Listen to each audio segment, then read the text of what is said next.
కర్కాటకం వారికి గనక చూసుకున్నట్లయితే మీకు ముందుగా ఒక విషయం జరిగే ముందు సిమ్టమ్స్ రూపంలో కనబడితే బాగుంది కదా, మనం దాని నుంచి బయటపడతాము అనుకుంటాం. నిజమే. అది ఎలా కనబడుతుంది, దానికి ఎట్లా దానికి అనుకోవాలి అనేటువంటి అంశాలు కొన్నిసార్లు మనకి స్వప్న రూపంలో అయితే, కొన్నిసార్లు ఏమో లైవ్గా కనుక కనబడుతూ ఉంటాయి. కొన్నిసార్లు మహాదశలు, అంతర్దశలు, 6, 8, 12లో ఉండేటువంటి గ్రహాల వల్ల కూడా చూపిస్తూ ఉంటుంది. కాబట్టి ఏ గ్రహం వస్తే ఎటువంటిది అనేటువంటిది మీకు వీడియో ఎండింగ్ వరకు చూస్తే మీకు ఇన్ఫర్మేషన్ పూర్తిగా అందుతుంది. అయితే ఈ యొక్క అంశాలు చెప్తుంది నేనైనప్పటికీ చెప్పిస్తుంది సాక్షాత్ లలిత అమ్మవారిగా భావిస్తూ, ఆ లలితాంబిక అమ్మవారి యొక్క అనుగ్రహం మీ యొక్క కర్కాటకం వారికి పరిపూర్ణంగా అమ్మవారి యొక్క అనుగ్రహం కలగాలని మనస్ఫూర్తిగా కోరుకుంటూ, ఇక్కడ ఈ యొక్క కర్కాటకం వారికి ముఖ్యంగా జల సంబంధించినటువంటి విషయంలో, జల ప్రయాణాలు చేసేటప్పుడు ఏదైనా ఇబ్బంది కలిగినట్టుగా ఏదైనా స్వప్నంలోకి రావడం కానీ, ఇది కొంత ఇబ్బందిని ఇస్తుంది, గుర్తుపెట్టుకోండి. లేదా వాహన, గృహ, లేకపోతే కొన్నిసార్లు చూడండి స్త్రీల ద్వారా అవమానం పొందుతూ ఉంటాం. ఒక్కోసారి ఇదేంటంటే ఈ స్త్రీ ద్వారా అవమానం పొందుతున్నాను, అలాంటివి ఏమైనా మీకు జరుగుతున్నాయి లైఫ్లో, అది ఒక్కొక్కసారి స్కూల్ స్థాయిలో ఉండే విద్యార్థులతో కూడా అవ్వచ్చు, లేదా టీచర్లతో అవ్వచ్చు, అత్తగారితో అవ్వచ్చు, కోడలతో అవ్వచ్చు, కూతురుతో అవ్వచ్చు, ఒక్కోసారి గర్ల్ ఫ్రెండ్ ద్వారా అవ్వచ్చు. ఏదైనా గుర్తుపెట్టుకొని వాళ్ళ వలన మీ యొక్క మానానికి ఇబ్బంది అవుతుంది, మీరు అనవసరంగా నెగటివ్ ఇది అవుతున్నారు అన్నప్పుడు అది మీకు ఒక సిమ్టమ్ అన్నమాట కర్కాటకం వారికి. ఇది ప్రధానంగా గుర్తుపెట్టుకోండి. అలాగే ప్రతిసారి ఏదో ఒక వాహనం విషయంలో ఏదో ఒక మరమ్మతులు అవుతున్నాయి. ఇప్పుడు ఇవాళ చేయించాం, వారం రోజులు మళ్ళీ ఏదో ఇబ్బంది వచ్చింది, అది గుర్తుపెట్టుకోవాలి. ఇది ఒక్కొక్కసారి శుక్రుడు పాడైతే ఆ మహాదశలు నడిచేటప్పుడు కూడా జరుగుతుంది ఇలాంటిది. అలాగే అనవసరమైన లగ్జరీ ఖర్చులు ఇవన్నీ కూడా అవుతున్నాయి అంటే మీరు అర్థం చేసుకోవాలి, ఓకే ఇక్కడ ఏదో సిమ్టమ్ రాబోతుంది, దీనికి ఏం చేయాలంటే ఎక్కువ అమ్మవారి ఆరాధన చేయడము. కర్కాటకం వారైతే సర్వసాధారణంగా సుబ్రహ్మణ్యేశ్వర స్వామి యొక్క ఆరాధన చేస్తే చాలా మంచిది. అలాగే మరొక విషయం ఏమిటి అని చెప్పి చూసుకున్నట్లయితే, ఇక్కడ ఈ 4వ అధిపతి ఎవరైతే ఉన్నారో, ఈ 4వ స్థానం ఏదైతే ఉందో, ఈ 4వ స్థానము 4వ అధిపతి ఈ రాసుల్లో ఏదైనా గ్రహం ఉందా అనేటువంటిది చూసుకోండి మీరు. తద్వారా కూడా మీకు ఇబ్బంది వస్తూ ఉంటుంది. కాబట్టి ఈ విషయంలో జాగ్రత్తగా ఉండండి. ఎక్కువగా సుబ్రహ్మణ్య స్వామి ఆరాధన చేస్తూ ఉండండి.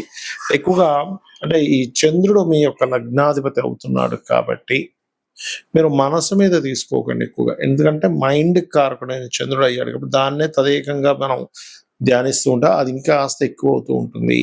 ఈ యొక్క సిమ్టమ్స్ అనేవి ఒక్కొక్కసారి మనకి మహాదశను బట్టి కొంత ఉంటుంది. ఒక్కొక్కసారి మీకు ఆ గ్రహం ఏదైనా ఆ స్థానాల్లో ఉంటే, అంటే 6వ భావంలోని లేదా వ్యయభావంలోని, 8వ భావంలోని ఏదైనా గ్రహం పూర్తిగా పాడైతే కూడా ఆ యొక్క మహాదశ నడిచేటప్పుడు కూడా మీకు ఆ సిమ్టమ్స్ అనేటువంటివి ఆ రకంగా ఇస్తూ ఉంటాయి.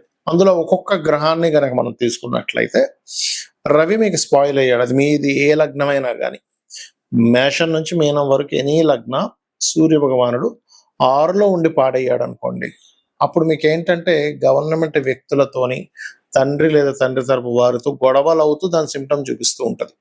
అంటే చిన్న చిన్న మాట వస్తుంది అంటే మీరు అర్థం చేసుకోవాలి, ఓకే. లేదా వాళ్ళకి అప్పు ఇప్పించడం ద్వారా, లేదు ఒక్కొక్కసారి సూర్యభగవానుడు అష్టమంలో ఉండి జరుగుతూ ఉంటుంది. అలాంటప్పుడు ఏంటంటే ఆకస్మిక సంఘటనలు, అంటే తండ్రికి ఏదో హార్ట్ స్ట్రోక్ రావడం, లేకపోతే మీకే గవర్నమెంట్ నుంచి కొన్ని ఫైన్స్ పడడం, ఇట్లాంటివి జరుగుతూ ఉంటాయి. 12లో ఉండి పాడయ్యాడు అనుకోండి, అది కూడా కొంతవరకు మీకు మీ యొక్క మీరు గవర్నమెంట్ రిలేటెడ్ సంబంధించినవి కావచ్చు, పిల్లలకు సంబంధించినవి కావచ్చు, ఏదైనా ఖర్చుల వల్ల, సంతానానికి ఖర్చులు సంబంధించిన విషయంలో ఏదో ఇబ్బంది రాబోతుంది అంటే దానికి సంబంధించిన మీకు ముందుగానే కొంచెం ఈ స్వప్న రూపంలో చూపిస్తూ ఉంటుంది హింట్. ఆ రకంగా 6లో కానీ 8లో కానీ 12వ భావంలో కానీ ఉండేటువంటి గ్రహాలు ఆ విషయంలో ఖర్చుల్ని, ఆ విషయంలో ఇబ్బందుల్ని, ఆ యొక్క విషయంలో గొడవల్ని ఇస్తూ ఉంటుంది. చంద్రుడు అనుకోండి, మీకు మీకు చంద్రమహర్దశ నడుస్తుంది, చంద్రుడు 6, 8, 12వ స్థానాల్లో ఉన్నాడు, పాడై ఉన్నాడు. 6, 8, 12 స్థానాలను ప్రతిసారి ఇబ్బంది ఉండాలని రూల్ లేదు. ఇప్పుడు అదే కుంభలగ్నం ఉందనుకోండి, 6వ అధిపతి చంద్రుడు, ఆయన ఎందులో ఉన్న 6లో ఉన్న విపరీత రాజయోగాన్ని ఇస్తాడు. ఇక్కడ మనం ఎగ్జంప్షన్ ఏమిటి అంటే విపరీత రాజయోగాన్ని ఎగ్జంప్షన్ చేయండి. విపరీత రాజయోగం కాకుండా మీరు ఎప్పుడైతే ఈ 6, 8, 12 స్థానాల్లో ఉండే గ్రహం పాడైనట్లయితే, అది చంద్రుడైనట్లయితే ముందు మీకు అది మనసు మీద చూపిస్తుంది ఎఫెక్ట్ అనేటువంటిది. అంటే మానసికమైనటువంటి స్ట్రెస్ని మనసు మీద దాని యొక్క ప్రభావం అనేటువంటిది చూపిస్తూ ఉంటుంది, గుర్తుపెట్టుకోండి. ఇక అదే విధంగా చంద్రుడు తర్వాత కుజుడు మీకు 6, 8, 12 స్థానాల్లో కుజుడు నీచభంగ రాజయోగం విపరీత రాజయోగాలు కాకుండా స్పాయిల్ అయినట్లయితే అది మీకు ఇచ్చేటువంటి ఆ మహాదశ అంతర్దశల్లో మీకు ముందుగా చిన్న చిన్న గొడవలు మీ లైఫ్లో జరుగుతూ ఉంటాయి. అది వాహనం మీద వెళ్ళేటప్పుడు వెనక నుంచి ఒకడు వస్తాడు, నువ్వు ఎలా నడుపుతున్నావు అంటాడు, లేకపోతే ఏదో ఒకటి ఓ భూమి కొనడానికి వెళ్ళాం, లేకపోతే ఇంట్లో వాళ్ళతో చిన్న చిన్న విషయాలనే పెద్ద గొడవలు అవ్వడం జరుగుతూ ఉన్నాయంటే మీకు నడుస్తున్న కుజమహద్దశ సంథింగ్ గోయింగ్ రాంగ్ అని మీరు అర్థం చేసుకోవాలి. అలా కాకుండా ఆ కుజుడు బాగున్నాడు, చిన్న చిన్న ల్యాండ్స్ డీల్స్లోనే బాగా డబ్బులు వస్తున్నాయి, అప్పుడు ఆ కుజుడు బాగా పనిచేస్తున్నాడు అని అర్థం. ఇక్కడ ఏంటంటే మహాదశ అది ఇచ్చేటువంటి ముందుగా చెప్పేటువంటి సిమ్టమ్ ఏమిటి మీకు ముందుగా అర్థమవుతూ ఉంది.